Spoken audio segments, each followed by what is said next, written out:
आज आपण child care हॉस्पिटलमध्ये आहोत। चाइल्ड केअर हॉस्पिटलमध्ये ज्यावेळेस तेजस्विनी ॲडमिट झाली तर तेजस्विनीला खूप दम लागत होता, तिला श्वास घेण्यासाठी खूप त्रास होता। ज्यावेळेस तेजस्विनी श्रीरामपूरवरून आली त्यावेळेस तिला 9 लिटर ऑक्सिजन सुरू होता। 9 लिटर ऑक्सिजनवर शरीरातली जी ऑक्सिजनची मात्रा आहे ती 88 दरम्यान राहत होती।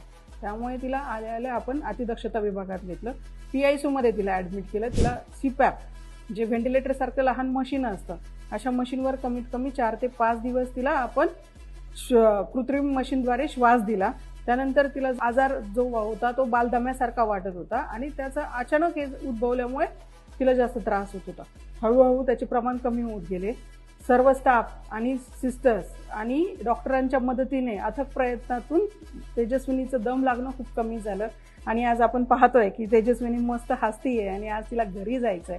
तेजस्विनीचे वडील जे आहेत ते आपल्या भारतीय आर्मीमध्ये आहेत। चाइल्ड केअर हॉस्पिटलमधून आपण एक 8 दिवसापूर्वीच जे आपले पहलगाम हल्ल्यानंतर युद्धजन्य परिस्थिती उद्भवली त्यासाठी एक हॉस्पिटलकडून डेडिकेशन म्हणून आपण सर्व भारतीय आर्मीतले जे मुलांचे पालक आहेत त्यांच्यासाठी मुलांची ट्रीटमेंट आपण फ्री करत आहोत।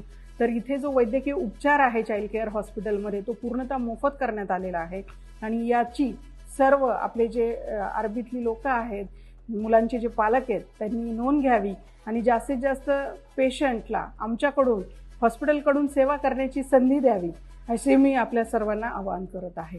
तर आपण तेजस्विनीच्या आईकडूनच थोडक्यात माहिती घेऊया की तेजस्विनीची कंडिशन कशी होती।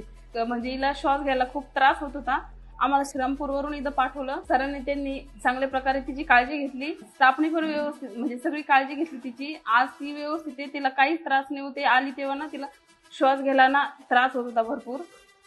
आज ती एकदम ओके आहे। तिचे पप्पा आर्मीमध्ये असल्यामुळे ना ह्या सर आणि मॅडम यांनी ना कोणताही चार्ज घेतलेला नाही आहे हॉस्पिटलचा, फ्रीमध्ये केलेलं आहे सगळं विलास।